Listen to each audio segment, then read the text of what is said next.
Sebetulnya kalau kita bicara akhir zaman dengan diutusnya Rasulullah SAW, maka itulah sudah masuk dalam ruangnya akhir zaman itu. Ya, cuma kita belum katakan berakhirnya zaman, kita baru katakan akhir zaman. Ya, artinya apa? Kita berada di penghujung kehidupan dunia, ya, dan akan dekat ke akhir kehidupannya, artinya selesai di dunia ini, karena dengan risalah selesai, maka tinggal umat menjalani sampai batas yang Allah tentukan. Ya, batas waktu yang telah Allah tetapkan, kalau menunjuk kepada waktu spesifiknya, detiknya, menitnya, sampai jamnya, disebut dengan sa'ah namanya, as-sa'ah. Ya.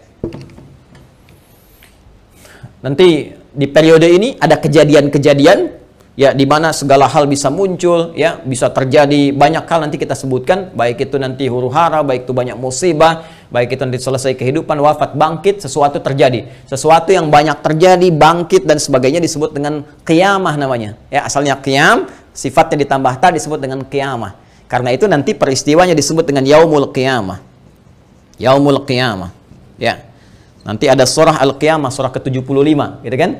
La uqsimu biyaumil qiyamah. Ini peristiwanya. Tapi kalau kita ingin menunjuk kepada waktunya spesifik, ya, berakhir nih waktunya, selesai, sehingga terjadi kiamat yang dimaksudkan. Kita serap ke dalam bahasa Indonesia menjadi kiamat. Ya, berakhir waktunya disebut dengan sa'ah. Sa'ah menunjuk kepada, kalau sekarang dalam bahasa Arab standar sekarang sa'ah disebut jam. Ya, jam ada detiknya. Kan sa'alan. Jam berapa sekarang? Ya, sampai ke detiknya, sampai ke menitnya, dan seterusnya. Itu menunjuk kepada waktu ini disebut dengan sa'ah. Ya, karena itu teman-teman sekalian, ketika Allah menegaskan kapan terjadi tepatnya terjadi kiamat ini, menunjuk pada waktunya, itu hanya milik Allah Subhanahu wa taala, prerogatifnya. Ya, karena itu di Quran surah ke-31 Luqman, di ayat ke-34, ayat terakhir, hal pertama dari 5 hal yang menjadi hak prerogatif Allah, kalimatnya langsung menggunakan kata sa'ah. Innallaha 'indahu 'ilmus sa'ah. Ini. Kalimatnya menggunakan apa? Sa'ah.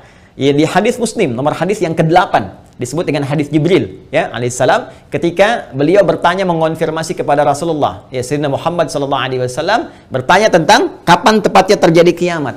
Maka kalimat terakhirnya ketika bertanya tentang iman, Islam, ihsan, mata sa'ah. Mata sah, kapan tepatnya terjadi kiamat? Nabi menjawab, mal mas'ulu anha bi'alama minas sa'il. Kenapa penting saya sebutkan ini?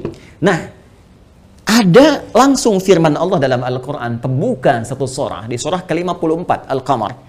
Ya, Al-Qamar. Dalam pandangan Allah, Allah menyebutkan bahwa ketika Rasulullah diutus sebagai Rasul di akhir zaman, artinya zaman ini terakhir dalam kehidupan, nggak ada nanti umat yang baru lagi, nggak ada Rasul diutus lagi, dan sebagainya. Itu sudah Allah mendeklarasikan satu pembuka kalimat dalam firman yang sangat singkat tapi tajam sekali.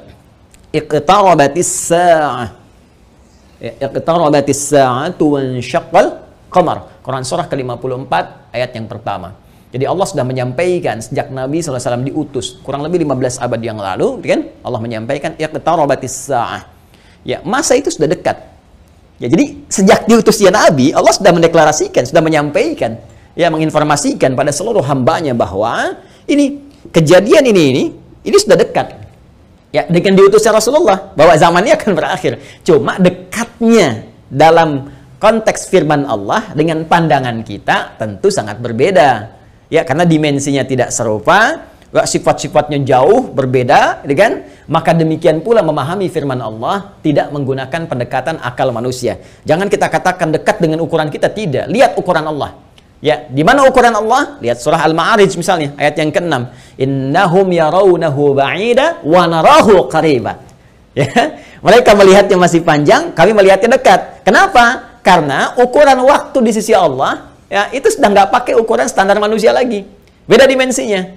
Ya, kita keluar dari wilayah kita saya di Indonesia dengan Malaysia sudah beda 1 jam. Ya, kita bisa ke Amerika, ke Kanada, itu sudah beda terbalik. Bisa di sini siang, sana malam. Ya, baik. Jadi apalagi kita ukur dengan konteks kehidupan akhirat.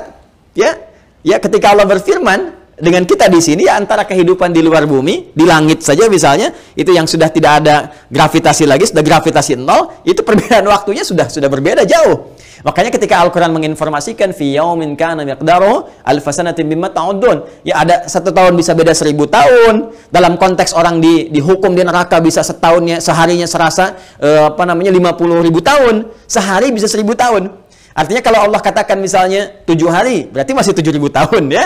Ya, 2 hari berarti masih 2.000 tahun dalam konteks terkecilnya, dalam pandangan kita. Tapi kita tidak tahu kapan itu terjadi. Secara singkat, Allah sudah mengatakan bahwa sejak Rasulullah SAW diutus, ini keadaan sudah akhir zaman. Ya kan? Satu. Dan sudah mendekat kepada kiamat. Cuma dekatnya itu kapan waktunya, kita tidak tahu. Dalam pandangan Allah dekat, dalam pandangan kita ngitung dari masa Nabi ke sini masih 15 abad, belum kiamat juga, ya kan? Sekarang belum kiamat juga, makanya jangan tanya tentang waktunya. Ya, yang ditanya persiapan kita apa? Ya, kalau Anda bertanya tentang waktu pada sesuatu yang sudah diatur, kaidah mengatakan sesuatu yang sudah diatur, jangan banyak ditanya lagi.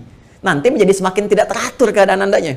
Ya, matahari terbit dari timur, tenggelam di darat, masih Anda tanya kenapa terbit dari timur? Itu kurang kerjaan. Kurang kerjaan. Ya, kenapa malam gelapnya? Itu kurang kerjaan.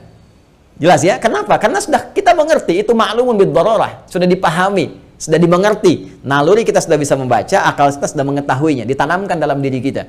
Karena itu, sesuatu yang sudah Allah atur, jangan ikut-ikut mengatur lagi. Ya, Nabi pernah ditanya tentang kiamat, Nabi tanya, bagaimana persiapan kamu kalau terjadi besok? Jangan tanya waktunya. Karena Allah rahasiakan semua itu supaya memberikan getaran pada jiwa kita dan katalis pada diri kita untuk meresponnya dengan semangat beramal dan menyiapkannya. Itu poinnya. Baik, jadi kalau kita sudah pahami ini semua, bahwa kita hadir saat ini, aktivitas kita ada di penghujung zaman, artinya memang kita sudah berada di akhir zaman, tapi kita tidak tahu kapan zaman berakhir. Tapi kita bisa melihat tanda-tanda yang disampaikan Rasulullah SAW di setiap perubahan-perubahan yang terjadi di akhir zaman itu. Perubahan-perubahan inilah yang menjadikan kita mesti menghadapi tantangan-tantangan yang dimaksudkan. Karena setiap era perubahan tadi itu ada tantangannya tersendiri, tahadiyatnya sesuai dengan karakteristik umatnya. Nah, pertanyaannya, apa yang diinformasikan oleh Rasulullah di zaman beliau berupa tantangan-tantangan, sampai perubahan-perubahan setelah masa-masa beliau kemudian wafat, bagaimana prediksi-prediksi yang disampaikan oleh para sahabat, ini yang coba kita uraikan. Dan di antara uraian itu, ada yang teman-teman sebut dengan petaka-petaka. Ada yang kita istilahkan dengan musibah-musibah. Seperti apa musibah yang digambarkan itu di setiap waktu-waktu yang berganti sepeninggal Nabi SAW, itu yang coba kita turunkan. Lalu kita akan mengaji bagaimana Nabi memberikan petunjuk kepada kita dengan izin Allah Subhanahu wa taala, saking sayangnya kepada kita, supaya setiap umat yang mengalami masa-masa itu lulus menghadapi ujiannya. Itulah rahmat Allah Subhanahu wa taala. Itulah diantara sifat Rasulullah yang disebut dengan rahmatan lil alamin, saking cintanya kepada seluruh pengikut beliau, umat beliau, maka beliau memohon kepada Allah diberikan petunjuk oleh Allah, begini, setiap era ini nanti akan ada begini. Nanti kamu akan hadapi begini, begini cara menghadapinya, begini cara menjaganya. Kalau kita lakukan itu dengan baik, maka Allah akan menyelamatkan kita dari keadaan-keadaan yang dimaksudkan dan lulus kita ujian sampai kita menghadap kepada Allah Subhanahu wa taala. Kehidupan ini sebentar. Ya, sebentar. Jadi kalau kita terlampau banyak mainnya, sayang. Ya, pada akhirnya kan selesai. Karena itu patut kita menata diri dengan baik supaya maksimal kita bisa hadapi. Nah, mari kita turunkan. Kalau sudah paham ini, mohon maaf ya, saya izin hapus dulu. Bismillah. Saya berikan kesimpulan dulu sejenak. Jadi jangan lantas nanti diartikan akhir zaman, kiamat gitu kan. Padahal kita juga sedang di akhir zaman sekarang. Dan Rasulullah diutus Rasul akhir zaman. Sekarang kita ustadznya ustadz akhir zaman gitu kan. Dan kalau ada presiden akhir zaman, menteri akhir zaman, lihat lurah akhir zaman. Termasuk juga sekolah-sekolah akhir zaman dan sebagainya. Tapi zaman itu sampai berakhir seperti apa tahapan-tahapannya, bagaimana ujiannya. Itu yang kita lihat.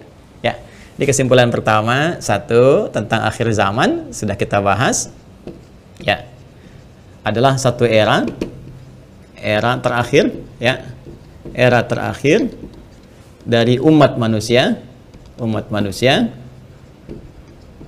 yang beraktivitas, ya kan, di bumi. Ini dia, era terakhir dari umat manusia yang beraktivitas di bumi. Jelas ya? Nah, ditandai dengan diutusnya Rasul terakhir, yaitu Rasulullah Sayyidina Muhammad sallallahu alaihi wasallam, kan? Sallallahu alaihi wasallam. Nah, kemudian karena siap Rasul itu membawa petunjuk, juga diberikan petunjuk berupa hudan terakhir. Nah, itu berupa Al-Qur'an. Karena Al-Quran pun ketika diturunkan Allah menyebut dengan hudan. Buka Quran surah kedua Al-Baqarah di ayat 185. Syahrul Ramadan alladzi unzila fihi al-Quran hudan linnas. Ya, hudan linnas wa bayyinatin minal huda wal furqan. Baik, sekarang dari sejak diutusnya Rasulullah sudah masuk akhir zaman, bagaimana perjalanan? Nah, kalau kita turunkan dari sini di masa Rasulullah SAW, Rasul ya SAW sampai dengan kita sekarang, ya. Sampai kita sekarang di masa kini kurang lebih ada sekitar 15 abad. Nah, sekarang kita akan bicara tentang bagaimana Rasulullah SAW menyampaikan tentang berita-berita nubuat. Nubuat itu tentang berita besar yang terjadi dibawa oleh utusan. Ya, orang menyampaikan nubuat disebut dengan nabi, pembawa berita besar. Beritanya disebut dengan naba, karena itu ada surah An-Naba. Ya, amma yatasaalun 'anin naba'il 'azim, ya. Nah, ini nanti ada nubuat-nubuat beliau yang disampaikan kepada para sahabatnya, terlacak sampai dengan ke kita tentang peristiwa-peristiwa yang terjadi di masa-masa sampai mendekat kepada waktunya berakhir, as-sa'ah, ya, as-sa'ah. Ya. Ini karena akhir di sini akhirnya selesai gitu, nggak bisa ditulis lagi, dan karena kita di sini ya dekat ya, tapi kan nggak tahu masanya kapan. Jadi kurang lebih ginilah ya, supaya agak ngeles sedikit bahwa papan tulisnya udah nggak cukup. Jadi gini ya, teman-teman sekalian, saya turunkan ke sini. Baik, sekarang saya beri contoh begini misalnya. Ya, ini hadis yang populer saja, saya langsung ambil dari hadis riwayat Muslim. Hadis riwayat Imam Muslim. Ya, nomor hadis yang ke-8. Nanti ada bab tentang iman, Islam dan ihsan.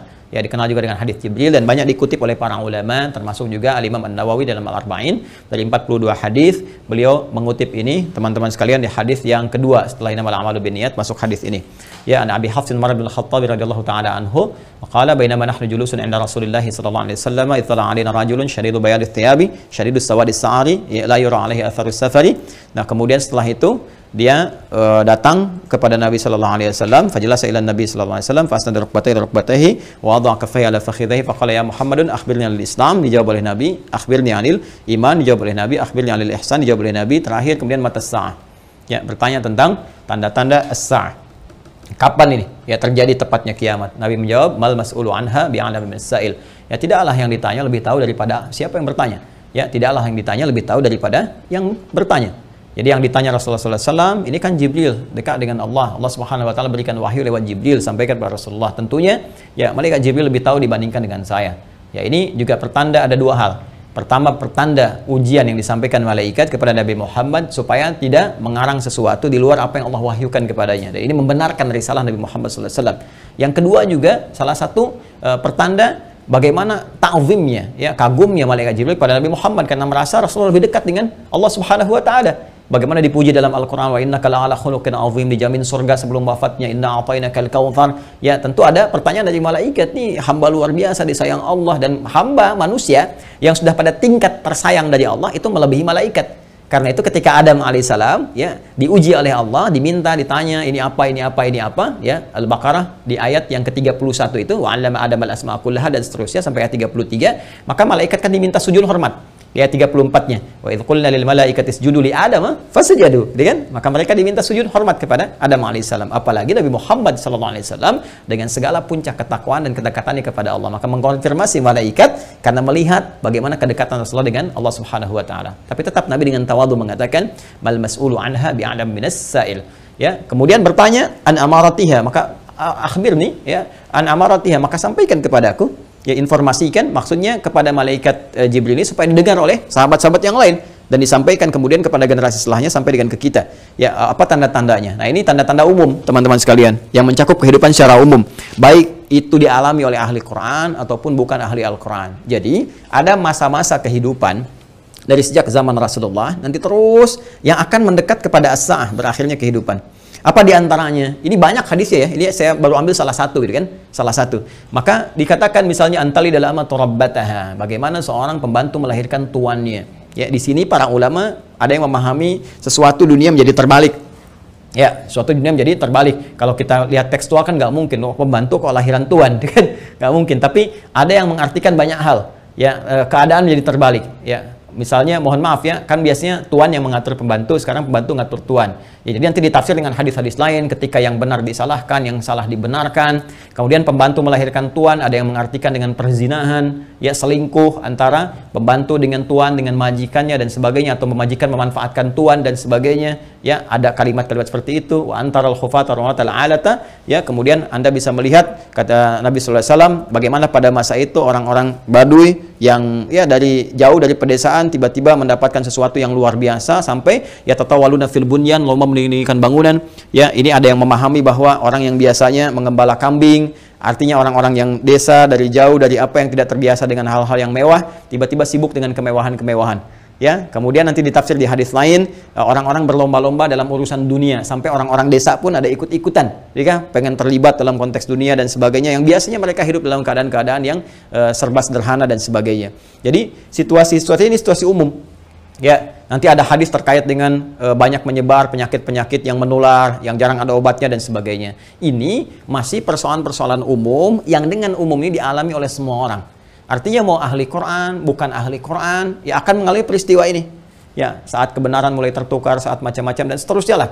Ya, tapi alhamdulillah kita nanti masih dilindungi dengan hadirnya hadis-hadis lain. Ya, masih ada ulama-ulama. Walaupun nanti mesti hati-hati ketika ulama banyak yang diwafatkan Allah Subhanahu Wa Taala.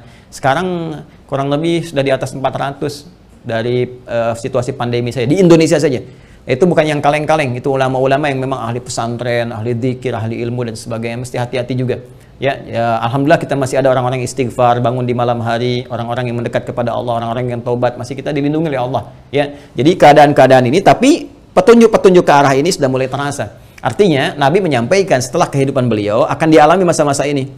Ya, jadi masa-masa ini sudah terjadi fitnah kubra dari masa tabi'in, ya, dari masa sahabat akhir-akhir ke tabi'in. Setelah itu kan ada juga peristiwa-peristiwa ini. Sampai juga di kita sekarang pun kita rasakan peristiwa itu. Tapi jangan disimpulkan berarti besok kiamat. Jumat lagi gitu ya. Jangan-jangan ngambil kesimpulan gitu juga. Ada variabel-variabel lain yang harus kita pahami, tapi kita mesti waspada. Ini berupa fitnah. Ini yang saya maksudkan. Ini ujiannya. Ujiannya. Ingat nanti ya, ada fitnah, ada musibah, ada bala, ada ibtala, itu beda-beda. Ya, itu beda-beda. Nah, ingin saya katakan bahwa ini ujian kita di sini. Ini ujian kita. Karena ini ujian kita mesti lulus, teman-teman sekalian. Nah, sekarang jangan langsung kita pahami ini kiamat besok ini. Tidak. Nabi ingin mengatakan di masa depan ada tantangan-tantangan tuh akan begini. Dan ini kalau tantangan-tantangan ini nggak bisa dihadapi, sudah ini akan menjadi variabel yang mempercepat terjadinya kiamat. Artinya cepat menuju ke arah ini. Ya. Kalau orang udah